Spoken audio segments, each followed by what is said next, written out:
Saviez-vous qu'une choriste de 14 ans dans l'Oklahoma a incendié son église avec 23 personnes à l'intérieur et est devenue une héroïne locale pour avoir survécu à la tragédie, jusqu'à ce que son Apple Watch la trahisse? Elle s'appelait Grace Williams, elle chantait des solos tous les dimanches à la First Baptist Church de Tulsa. Tout le monde l'appelait « Notre petit ange » à cause de sa magnifique voix. Le 10 décembre 2023, Grace répétait seule lorsque l'église a pris feu. 23 personnes sont mortes dans l'incendie, dont le pasteur et 6 enfants. Grace s'est échappée avec des brûlures mineures et a dit à tout le monde qu'elle avait essayé de les sauver. Elle est devenue le symbole de la foi et de la survie du village. La communauté a récolté 400 000 $ pour son fonds de rétablissement.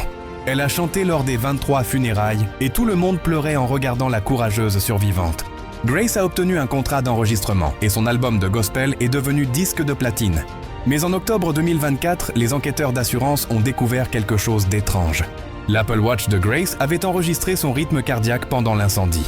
Il était totalement normal, aucune panique, aucune peur, aucun stress élevé. Mais 30 minutes avant son appel au 911, son rythme cardiaque avait soudainement grimpé en flèche, comme si elle transportait des objets lourds et courait. Les caméras de sécurité ont montré Grace déplaçant des bidons d'essence depuis la réserve.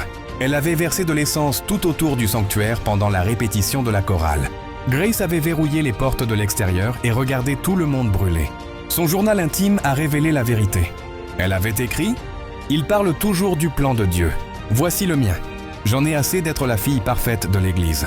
Il est temps d'être célèbre. » Lorsqu'elle a été arrêtée, Grace répétait pour une interview télévisée. Elle a regardé les policiers et a dit « Vous savez combien de maisons de disques veulent de moi ?» Grace a été condamnée à la prison à vie sans possibilité de libération conditionnelle. Mais elle avait raison sur un point, la célébrité. Son album de gospel est toujours numéro 1 sur iTunes.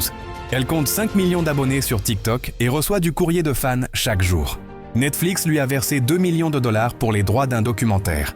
Grace donne des concerts depuis la prison et les diffuse en direct, les billets se vendent en quelques minutes. Écris ton pays et je ferai une vidéo depuis là-bas.